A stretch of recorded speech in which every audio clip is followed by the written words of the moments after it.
Bonjour à tous, ici Anne, j'espère que vous allez à merveille. Aujourd'hui, vidéo sur TE, la pensée extravertie. Juste avant de commencer la vidéo, sachez que j'ai fait un changement au niveau de la caméra, donc j'aimerais bien vos feedbacks dans les commentaires. Si vous estimez la qualité un tout petit peu meilleure ou carrément mieux, et si c'est carrément mieux, on va rester sur ce setup. TE, c'est quelque chose qu'on appelle Thinking Extravert en anglais. C'est la pensée extravertie. Et c'est opposé à quelque chose qu'on appelle TI, ce qu'on a vu hier, la pensée introvertie. Quelle est la différence entre TE et TI? TI, c'est quelque chose qu'on appelle de la pensée introvertie. Quand vous avez un TI, vous recevez de l'information, ça tourne en continu dans votre tête. C'est ça les utilisateurs de TI, en fait ils vont recevoir une information, ils vont la faire tourner. Ils vont choisir leur information préférée ou la dernière information en date qu'ils ont reçue. Ça c'est TI. TE c'est un petit peu différent, c'est quelque chose qu'on appelle de la pensée extravertie, c'est-à-dire que la conception du monde d'un utilisateur de TE, un TE user, c'est de récolter le maximum d'informations. Si vous prenez des archétypes comme les ESTJ, ISTJ, ESFP, ISFP, ENTJ, INTJ, ENFP, INFP, ce sont des utilisateurs de TE, ils ont la fonction TE dans quelque chose qui s'appelle l'ego, comme je vous le dis à chaque fois pour toutes les vidéos. C'est comme ça qu'on détermine si quelqu'un est un utilisateur principal d'une fonction cognitive, c'est quand il possède cette fonction cognitive dans l'ego. Qu'est-ce que TE? TE, contrairement à TI, va être capable de récolter et d'analyser beaucoup plus d'informations. Si vraiment vous devez comprendre les objectifs des deux fonctions cognitives, ce ne sont pas du tout les mêmes. TI, de son côté, va récolter une petite quantité d'informations, une quantité moyenne d'informations, et va l'analyser, la raffiner. Alors que TE, de son côté, va se nourrir du maximum d'informations possibles. Ça doit être aussi le cas pour un utilisateur de TI, de la logique, sauf que pour un utilisateur de la logique, ça lui prend beaucoup plus d'énergie. Alors qu'un utilisateur de la pensée extravertie, c'est beaucoup plus facile pour lui. Parmi les utilisateurs de TE, on a vraiment les plus gros lecteurs. Pour connaître pas mal de ENFP, sachez que tous les ENFP que je connais lisent quasiment. On est sur près de 80% de ENFP que je connais qui lisent. Si je prends tous les ENFP filles que je connais, je pense qu'en moyenne, ils doivent lire entre 10 à une vingtaine de livres par an, sans forcer.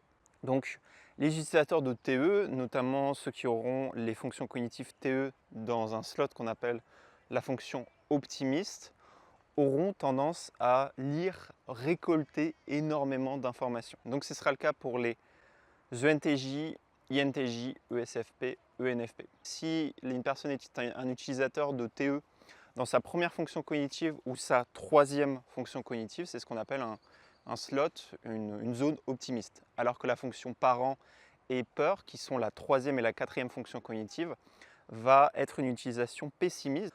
Et du coup, ça va être le fait de faire très attention à la pensée. Alors que du côté optimiste, on sera sur le fait de récolter le maximum d'informations et être plutôt en joie vis-à-vis de la récolte d'informations. Qu'est-ce que la pensée extravertie exactement?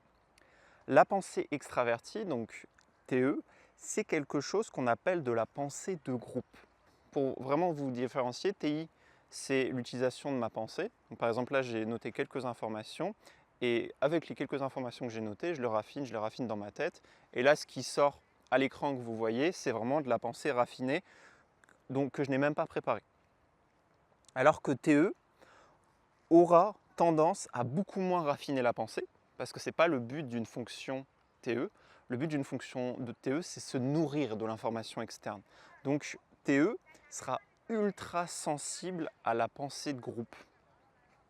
Donc la pensée de groupe, c'est ce qu'il y a dans les médias, à la télé. Toutes les informations qui passent, un utilisateur de TE va le récolter. Et ce qui est un petit peu dérangeant, et le point faible des utilisateurs de TE, c'est que la fonction TE, comme vous le savez, je pense que vous commencez à capter un petit peu les choses, les fonctions cognitives sont connectées. La fonction TE est connectée à quelque chose qui s'appelle FI. C'est-à-dire que le fait de recevoir de l'information, les utilisateurs de TE recevront cette information d'un point de vue émotionnel.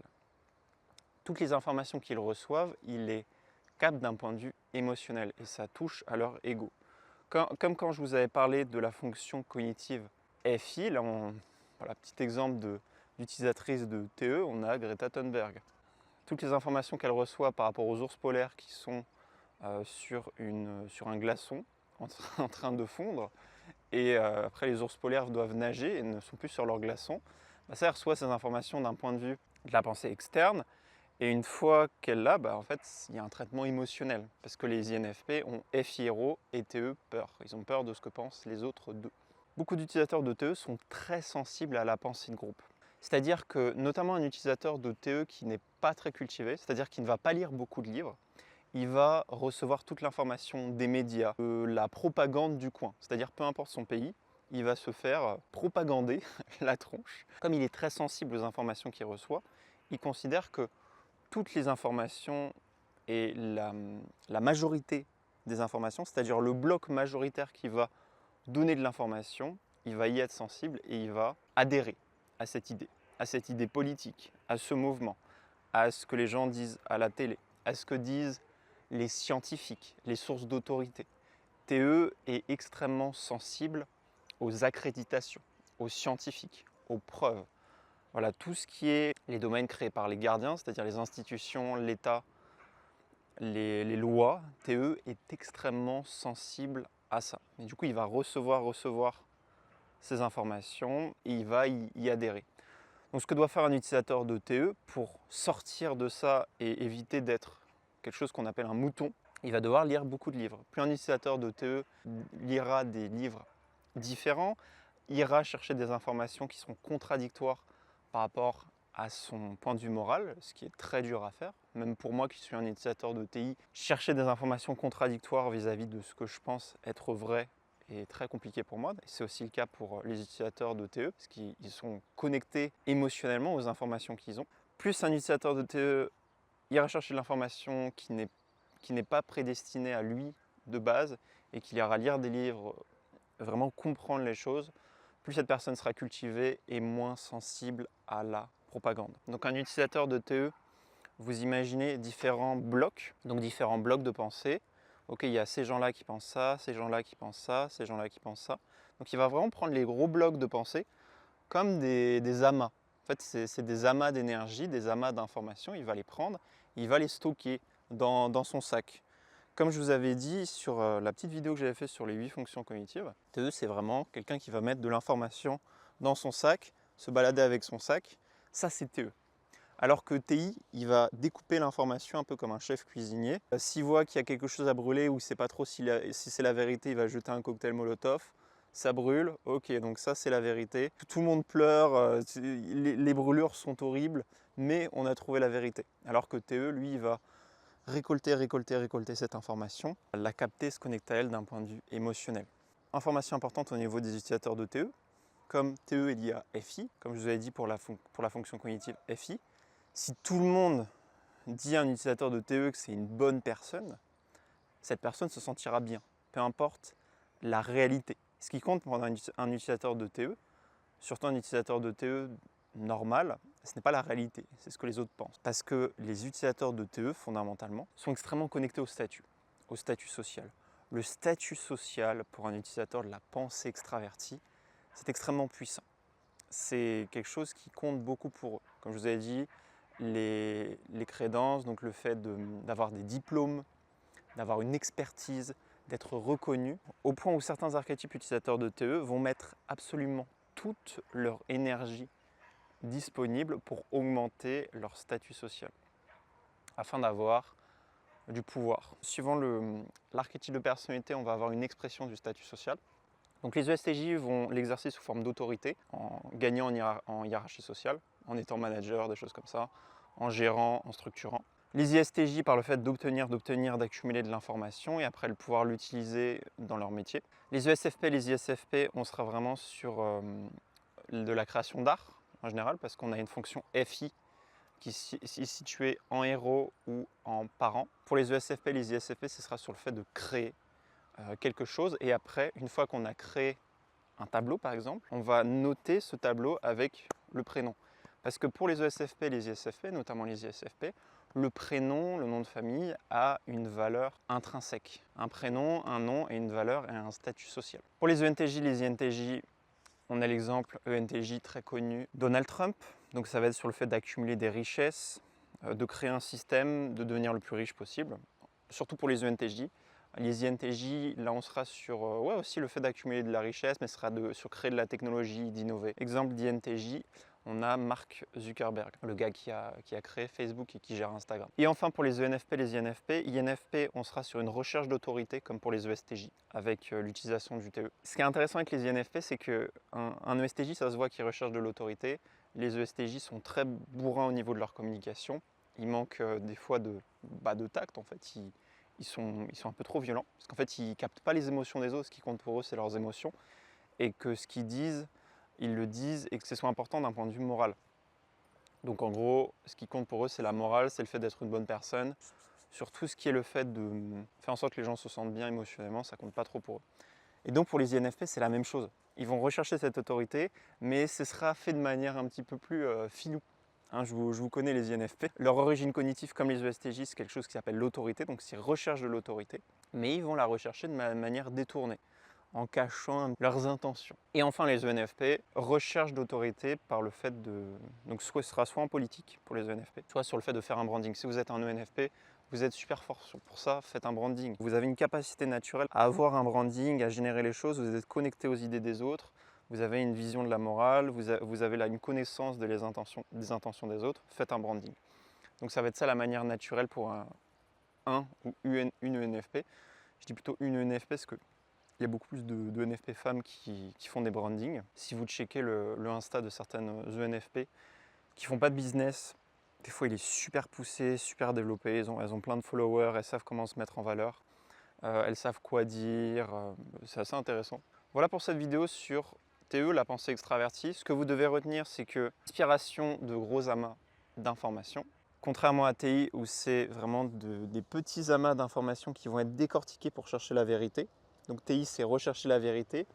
TE n'a rien à faire de la vérité. Ce qui compte, c'est ce que les autres pensent. Si tout le monde pense une chose, une certaine chose, bah en soi, si tout le monde pense cette chose, même si ce n'est pas la vérité, est-ce que c'est si important que ça? Ça, c'est des questions qu'un utilisateur de TE pourra se poser, alors qu'un utilisateur de TI sera en mode « mais non, ça, c'est pas la vérité, qu'est-ce qui fait que tout le monde pense cette chose ?» TE est connecté au statut social. Le statut social, c'est important pour eux. Un utilisateur de TE voudra être avec des gens de haut statut social ou avoir lui-même un haut statut social, parce que quand un utilisateur de TE est avec quelqu'un qui a beaucoup de statut social, cette personne se sent bien émotionnellement. Donc il y a une connexion énorme avec le statut social, donc les diplômes, l'expertise, la vision perçue. Donc globalement ce qu'on appelle le statut social. Ce que vous devez retenir finalement pour un utilisateur de TE, c'est que ce qui importe pour eux, c'est la pensée de groupe, ce que pensent les autres d'eux. Donc ils veulent paraître bien, le mieux possible en société, et que pour contourner un petit peu cette pensée de groupe et pouvoir avoir une vie cool, être instruit, ce qu'ils doivent faire, c'est qu'ils doivent lire énormément. Plus un utilisateur de TE va lire de livres, plus il sera instruit et moins il sera sensible à cette pensée de groupe. Et notamment à la propagande, à tout ce qui peut arriver comme type de manipulation au sein de la société. Si vous avez jugé cette vidéo utile et éducationnelle, n'hésitez pas à mettre un pouce vert et vous abonner à la chaîne. Si vous avez besoin d'un typage de personnalité, vous pouvez prendre rendez-vous en lien dans la description pour connaître votre personnalité, compatibilité amoureuse. Je vous invite à lire la page au niveau du calendrier où il y a indiqué toutes les choses que vous pouvez recevoir à la suite du typage de personnalité, une mind map, enfin plein d'autres choses. Je vous invite à lire la page si ça vous intéresse. On ne va pas épiloguer là-dessus. Cette vidéo est déjà assez longue. Et si vous voulez en savoir plus sur la fonction cognitive qui régit le passé, la mémoire long terme, les traditions, la fonction cognitive la plus utilisée sur Terre, je vous invite à cliquer sur cette vidéo qui parle de la fonction cognitive SI. C'était un plaisir de faire cette vidéo avec ce nouveau format. N'hésitez pas à me faire un feedback dans les commentaires par rapport à la qualité de la vidéo comparée à d'habitude pour savoir si je la garde ou si je la change. Ok, si c'est 1% meilleur, je vais garder l'ancienne parce que c'est relou de ne pas avoir mon retour. Mais si vous me dites, ok mec, c'est carrément mieux Yann, reste comme ça, je vais garder ce format. C'était un plaisir de faire cette vidéo. Si vous avez des questions sur TE, n'hésitez pas dans les commentaires, j'y répondrai avec plaisir. Et d'autres personnes qui connaissent le typage de personnalité, notamment des gens que j'accompagne ou qui sont eux-mêmes des utilisateurs de TE pourront également vous répondre. Je vous dis à la prochaine et prenez bien soin de vous. Ciao, ciao.